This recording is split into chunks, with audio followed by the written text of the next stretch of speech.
mighty Paul Bunyan, he lived long ago. His strength and his goodness helped America grow. When Paul Bunyan was just 1 month old, he placed his baby hands around a young maple tree and tore it out of the ground, roots and all.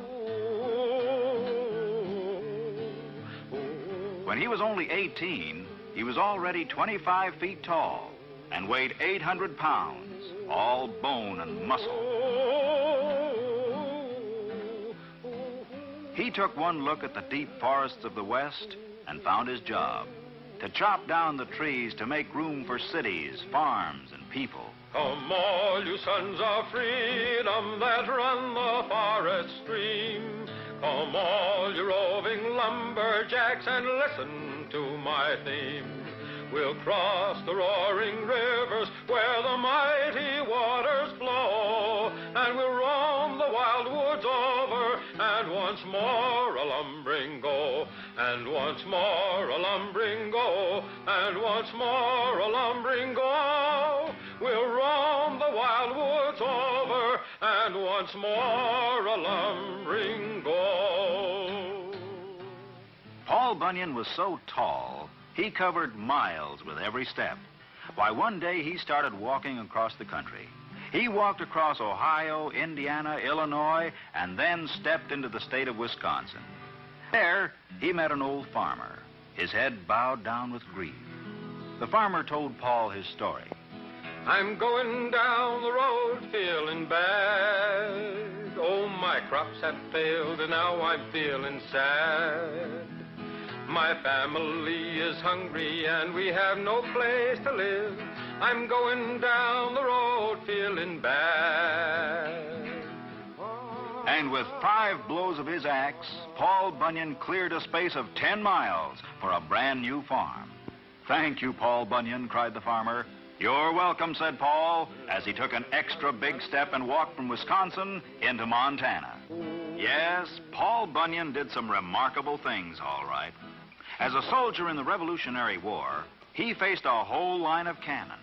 As the Hessian soldiers fired at him, he picked up a tree trunk and batted their cannonballs right back, like baseballs.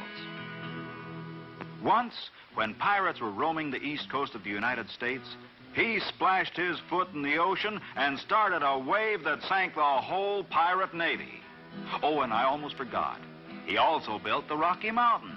Paul grabbed a hill with either hand with a ring-ting-a-tim-ring-a-tid-not-nay and set them down so they would stand in a row. He built the Rockies up so high the topmost peak held up the sky with a ring-ting-a-tim-ring-a-tid-not-nay. Then came the biggest job of his life. The country had no inland waterway large enough for big ships carrying heavy freight. So Paul Bunyan began to dig. Soon, he had scooped out hundreds of miles of earth. Now he wanted rain, so he clapped his hands together. And down poured the rain,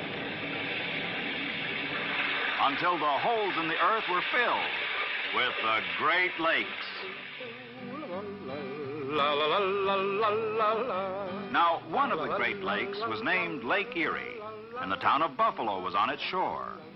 It took just another day's work for Paul Bunyan to dig the Erie Canal from Buffalo to Albany, and the inland waterway was completed. In his later years, with his big jobs done, Paul Bunyan went back to one of his favorite hobbies, mountain making. But this was a mountain for children, a rock candy mountain. Oh, the buzzing of the bees in the popcorn trees near the chocolate ice cream fountain, where the jelly beans grow and the milkshakes flow down the big rock candy mountain. Oh, the children eat their fill of the whipped cream hill, and no one's ever counting. There's so much to eat, life is one long treat on that big rock candy mountain. Did Paul Bunyan really live? Well, nobody knows for sure. Oh, mighty Paul Bunyan, he lived long ago.